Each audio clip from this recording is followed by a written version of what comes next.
You know who it is, the whore flick, digger ditch, super six, big Mitch. And I'm kicking in those with those three O's. And I'm bringing 28 one-on-ones because we Vegas Suns. It's the Chronicles. And you're in the Meadowlands. Yeah, you in the Metals, man. And you already know what make me 530. What that mean? Oh, that boy Desert, baby. Boom! Hubba dub, scrub, 22-inch gold Dana Dangs. And these can never be my claims, man. Now, welcome to Vegas Chronicles with the host Super Six, Big Mitch. And today, like any other day, you know what we kick actual factuals with no additives, no preservatives. Just raw and uncut, like summer sausages and crackers. Shout out to everybody that's been supporting my platform. You know, I want to address something before I get started, man. And you know, I have this individual out there, and I'm not going to even say his name because that's how you get credence to stupidity, and I'm not into that. So you going to remain nameless on my platform. You know what I'm saying? But I'm going to say this right here. Look, man, you know who I'm talking about, Mr. Bobblehead, Mr. Helmet Wear. Look here, you so cute. I just want to pet you. You're a cute little furry creature. But look, I'm sorry for bullying you when we was growing up. I'm sorry, man. I'm sorry for making you feel less of a man. I am. And everybody know, if you know, you know, if you don't, then you don't. But I'm not going to say this cat's name because you will remain nameless on my platform. But I'm sorry for bullying you, man. I'm sorry for making you feel less of a man. I'm sorry for making your life miserable when we was growing up, man. At least I'm man enough to admit that I was wrong. The rest of them cats ain't gonna apologize to you. I'm apologizing to you, okay? Alright, now I hope you get yourself together, leave them drugs alone, man. Find God, man. You know what I'm saying? And I wish you nothing but success, you know what I'm saying? But see, if you notice something, I don't get angry no more, none of that, man. I'ma smile, wish you the best, man, and keep it pushing. Watch this. Wish you nothing but the best, boy. Now go play. Scram. Anyway, moving on. Welcome to Vegas Chronicles, man. I had to address that situation, man. You know, somebody, it's a lot of people, when your success is what it is, some people just can't handle it, But let's jump right off into it, man. I want to tell y'all a couple stories, man. Because then somebody told me I should switch it up, like I'm not articulate enough to. But whatever people want to talk about, you can always put it in the chats, you know what I mean? And I bring people on, and then I'll be in the studio. So it's a variety of things that we will be getting into, but at our own pace, you know what I mean? And if people don't like what we bringing forth about this Vegas history, then they can kick rocks because we keep it pure up over here. You know what I mean? But anyway, I want to tell y'all something because I was just talking about a so-called homeboy, and he wasn't no homeboy. The person I was talking to at the beginning of the show, that's not my homeboy. He never was, and I always treated him like he wasn't, But I'm gonna tell you something about your homeboys, and this is why a lot of youngsters is starting to hang by themselves. And I said this in another video, and it's because they starting to realize that the people that they surround themselves around is the problem, is the poison. You see what I'm saying? They starting to see other neighborhoods and what happened to other neighborhoods and how inner fighting and inner turmoil destroyed them. So a lot of dudes is getting away from that stuff. But I want to tell y'all a story about how cold your homeboys can be, And they say it don't get wicked in these Vegas streets. It get beyond wicked in these Vegas streets, man. But this is why I don't really, buy into that homeboy concept. Because I'm going to tell y'all a story, man. And this first one involved these two cats. It don't matter where they was from because if you know, you know. But they was tight. They was partners, right? And they was putting in work too. They was from the same neighborhood, But one of them, he was in the putting in work, but he was in the putting in work, and he was also having a little money. The other one was strictly about putting in work. He didn't really care if he had no money. If he had $20 in his pocket, or 40, and a pistol, that's all he wanted. But his partner, he'll put in work, and he'll also, try to, be on the corner and do his thing. So as time go by, these two cats, they get closer and closer. The cat that was trying to have a little money, he always looked out for the cat that didn't.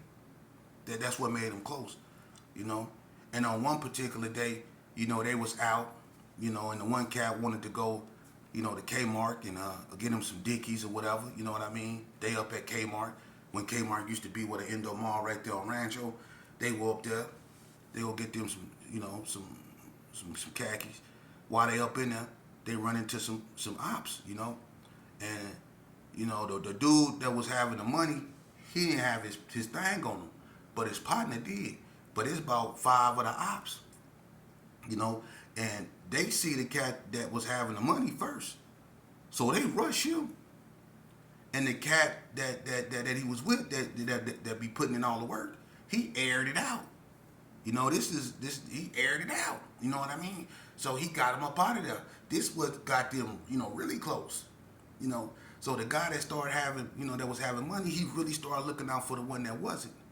You know, he bought him a whip, got him some rims. So now they rolling around. They still be putting in work, but the one that's having money, he more or less laid back now, because he reaping the benefits of having money. But the other one, he still just gang banging, right? So as time go on, you know, the cat start amassing a large amount of money. He start having money. So he not putting in work like he used to, you know?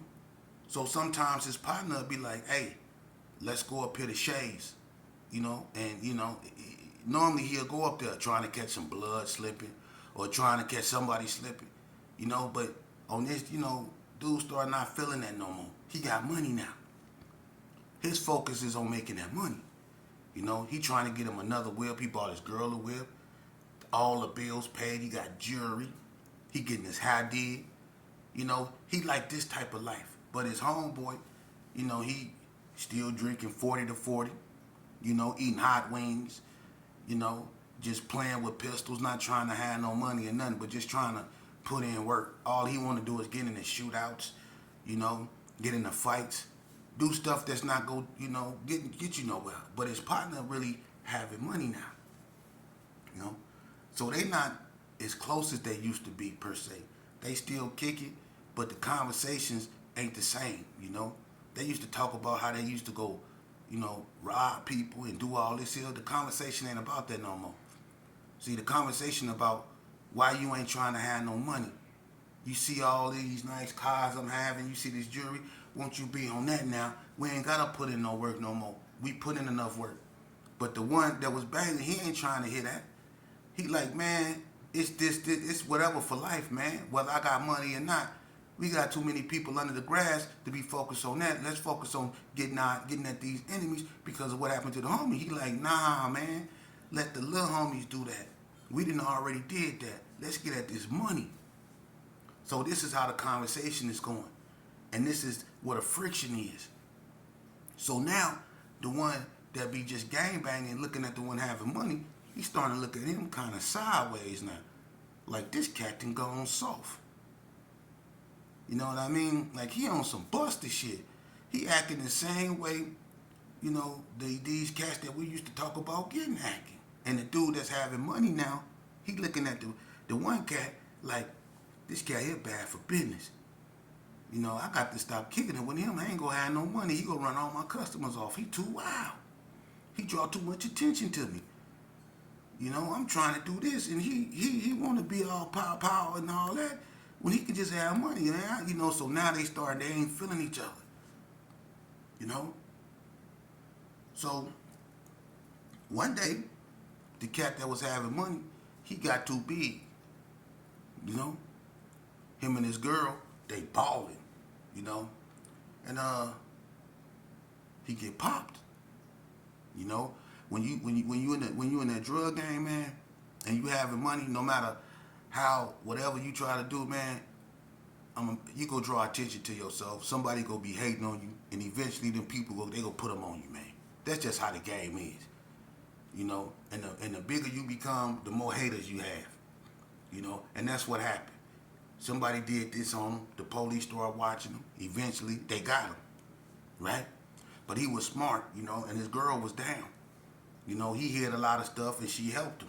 You know what I mean? So when they got him, but they didn't get him like they wanted to get him. You know, and his girl had the majority of everything, you know what I'm saying, that they wanted. His girl had all of, you know, everything. She had that tucked away, you know, and the only person that knew this was his partner, the gangbanger. He knew because they was close. Even though they stopped hanging with each other, he still knew, what dude kept, his stuff at. And he knew, the girl and all that. So when he get locked up, his partner, the gangbanger, he focusing on his girl. Whole gang. So he go get some more like-minded people, When I mean like-minded people, I mean red eyes and white lips. He went and got some more of them. They went up over there. They get at the boy girl. She see him. He act like he coming to bring some money to her to take to the boyfriend. You know what I'm saying? She know they used to be cool. She knew they wasn't as cool as they used to be, but she knew they was cool. So she let him in, thinking it was okay. He was supposed to be bringing some money. So when he come in, some dudes come in behind him, right? And what they end up doing is they get the girl, and they put hands on her and made her tell, where everything was. So she gave him everything. Even the money dude was using to get him a lawyer. Took everything. Put knots upside her head. Took everything. I'm talking about did that in front of his newborn. His own homeboys. Now, he ain't got no lawyer money. He ain't got nothing. And his partner, who he used to be down with, his partner that saved his life at Kmart, went up in there, took everything. Now he got to get a public defender for a case he knew he couldn't win. And he ended up getting like 30 years. Yo, homies. See, this is why I could never, ever stress enough why you shouldn't get in this game, youngsters. They want me to switch it up. They want me to turn the channel and talk about something else. But see, if I do that, you know what's going to happen? See, they want me to talk about Diddy. They want me to talk about Big Meech coming home. They want me to talk about that stuff. You see? That's what they want to talk about. They call that articulation. Talking about Big Meech getting out, Diddy, and other stuff that other people talking about. We not going to do that. We going to talk about the truth, which is it's far too many brown and black boys out here being unalived by brown and black boys, and we need to focus on that. So if you don't like the fact that I stress about that a lot, then you can go on about your business and look for something somewhere else. Because this channel right here is for the solution. And shout out to all the OGs out there that recognize there is a problem, man. Shout out to OG Hatch. Shout out to Mad Meat. Shout out to Carl Wesley. Shout out to Blue Mile. Shout out to everybody out there that's doing the right thing. You got some brothers that live some cold lives. And they trying to rectify their wrongs out here by stepping to these youth and trying to get them something to really think about. Like if you continue to go down this path, this is what awaits you. It takes a lot of kahunas to do that. Because that's called really going against the grain. Because we the ones taught these youngsters everything they know about this so-called gangsterism. So for us to step back in front of them telling them, no, that ain't cool.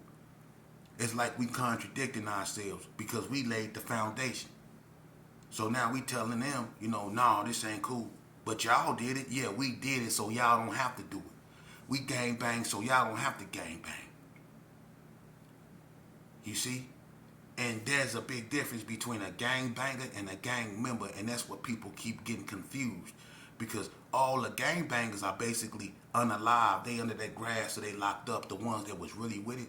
Or they out here trying to figure out where they fit in society because they've been gone so long. But they know they homeboys is fake, so they don't go around him. They by themselves now. And they just trying to put everything back together. It's some dudes that's been gone 20 years that's just getting out.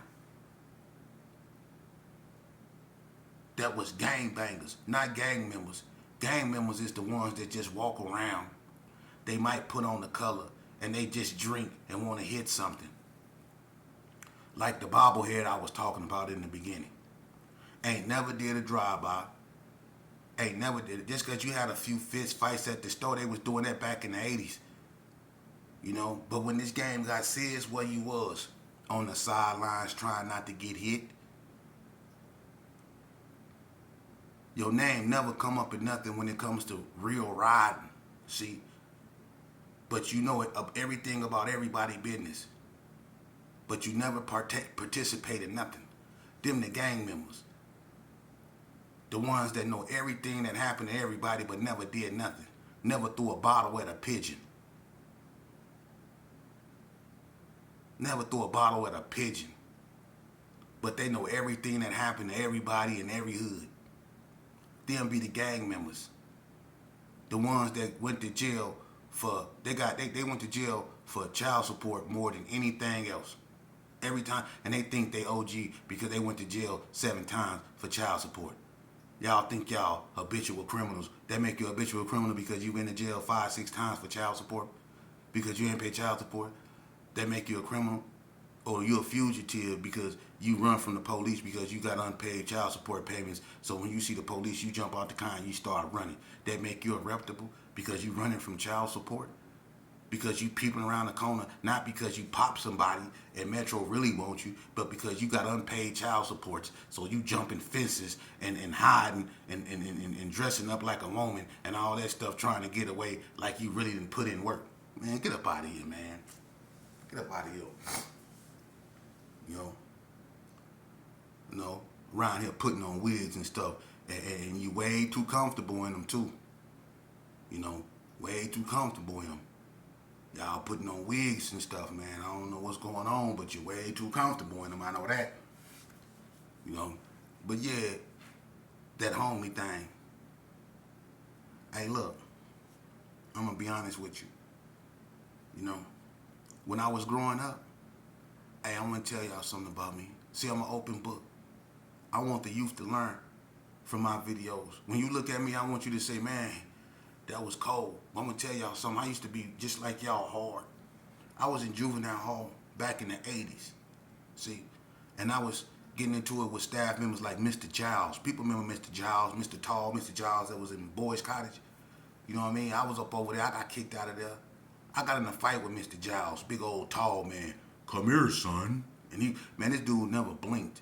This dude was a big old tall, evil looking man. But look, he the first person to ever hog tie me. You know, I got hog tied, and Marlo Thomas tried to come help me, and he ended up hog tied too. So we both got hog tied. We was in there going, okay, sir, okay. I'm keeping it real. Everybody won't think they gangsters like they was hog tied cussing out them people. Them people had us in there going, okay. Man, you should have heard, man, I'm talking about we will behave type, man, we hog tied. I went from doing that, you know, being hog-tied, you know, and my behavior never changed. I went from being hog-tied to being four-pointed in prison. And my first time being four-pointed, I got four-pointed at Jean, Nevada. They put me in a bed and they had me shackled by my ankles and my hand, my wrist. They had a camera in the middle of the wall right there, and they put a diaper on me, a pamper. And they gave me a shot. Had me out of there for about 4 or 5 days. And they didn't do nothing but just, when they took the things off, I didn't know. They just rolled me around in a wheelchair. Messed up. And I had to claw my way up out of that. You know? They really tried to do me like they did my uncle. You know? But God had other plans. And that's why I'm able to sit here and speak to you clearly, comprehensively. And that's a testament to God. Shout out to Boo Loco. That's a testament to God. You know? So to the naysayers out there, man, I just want y'all to know, man, you know, it was once upon a time where I didn't smile when I was a walking clenched fist, that I used to let what people say get to me. You know, because I used to have low self-esteem too. Yeah, and I used to replace that by calling myself a gangster, by calling myself this, calling myself stuff I knew I wasn't, because that ain't what my mama brought me in this world to be. But I ain't had no self-esteem, so I had to fill that void with something, so I filled it with that rhetoric. You know? And I was around here with my chest poked out like I couldn't be whooped, I couldn't be touched and all that. But I'm going to tell you something. You go learn one way or the other. Either you go do it the right way, listen to what your mom says, go to school, do it the right way, or life go teach you like it taught me. Trust me, life taught me in more ways than one. I had a life sentence. Life taught me, man. And life will teach you. Stay away from gangs, man. For real. Stay away from gangs, man. You got a gang of common sense. Use it. It don't make you no big head, no little nothing, man. To be in the crowd, man, that would never validate you, man. Your behavior will though. That validates you, your behavior. You see? Get out them crowds, man. Reclaim your individuality, man. Find out what you want in life, man. You only got one life to live. Don't waste your time being in cliques and crowds, living your life according to what other people say and think. Get away from them crowds. That's what real men do. Stand on your own. Like your mama brought you in this world to do. Be your own man. Pay attention to your children. Some of you dudes pay more attention to y'all homeboys than y'all do y'all children, and that's sad, man. And you wonder why they join gangs. It's because the attention that you should be giving them, you giving that your homeboys that attention. You so busy trying to fit up in some clothes you know you ain't got no business wearing and get in a picture than being at home and going over your child homework with him. And you wonder why he go looking for that type of attention in the streets. Because you still up at the club, you up at the post in your 60s. You up at the post with a bald spot in the middle of your head and dreads around it. You up at the post when you should be over there helping your son with his homework. See, all the real ones that used to be in the streets, man, they done gave their life to God. They raising their voice. They speaking up against this bull crap out here. You see? They realize what they have done. I realize what I have done. You see, but it's a whole bunch of people out there that want this to continue because it gives them something to talk about. They don't care about the tears of a mother or the pain of a mother when she burying her child or them throwing fish fries. Ain't y'all tired of throwing fish fries and all these other car washes and stuff to help bury people? See, but if we stop this madness, we can alleviate all that, man. And teach our children how to invest in life insurance. See? I mean, the music industry, they doing it. They putting life insurance policies on rappers now. You see? We need to start teaching our children how to invest, not just in themselves, but in their communities, man. And the first form of investment is education. See, that's the blueprint to any form of success. Education. See, we have to teach children when they go to school, it's not to go to school, it's not being, some people go to school to show off their clothes. You should go to school to learn. Some people go to school to fight. Some people go to school to see how many girls they can get and all that old stuff. People go to school for everything other than learning. I know I used to. I used to do that same stuff. But we got to start teaching our children, go to school and bang them books. Bang them books. That this right here is always secondary to this. Focus on this, man. See, because when you use this, 9 times out of 10, you don't have to use this. A lot of people use these because they don't know how to use this. You see? And a lot of people don't know how to use these, and they start doing this. You see? So learn how to use this, and it'll alleviate using this and this. See? Napoleon Bonaparte Say the greatest battles are won when not a lick of blood has been shed. And he was one of the greatest military tacticians that ever lived, Napoleon Bonaparte. Yeah. You see, learn how to use your mind, man. And when you do that, you will be able to see clearly. You'll be able to look not just at people, but in people. You will see confrontations coming before they get there, and you'll be long gone by the time they reach it. You'll be long gone. See, be one of them type of people. See, that's what we need to start stressing. Because our kids have become too complacent with unaliving one another, being disrespectful, and we know it. And that's why a lot of them end up on TV in unfortunate situations. And people who really don't have our best interests at hand make money off our suffering. And things never change. But they got rich off tearing up our neighborhood. This how backwards everything is. When all we have to do is accept responsibility for our actions. Get our kids out the street. And a lot of these issues we're having would take care of themselves. It's just that easy, yet it's that hard, huh? Because you got people out here who don't have no lives, who just want $2 to go get them a tall can so they can sit on the corner and talk about other people.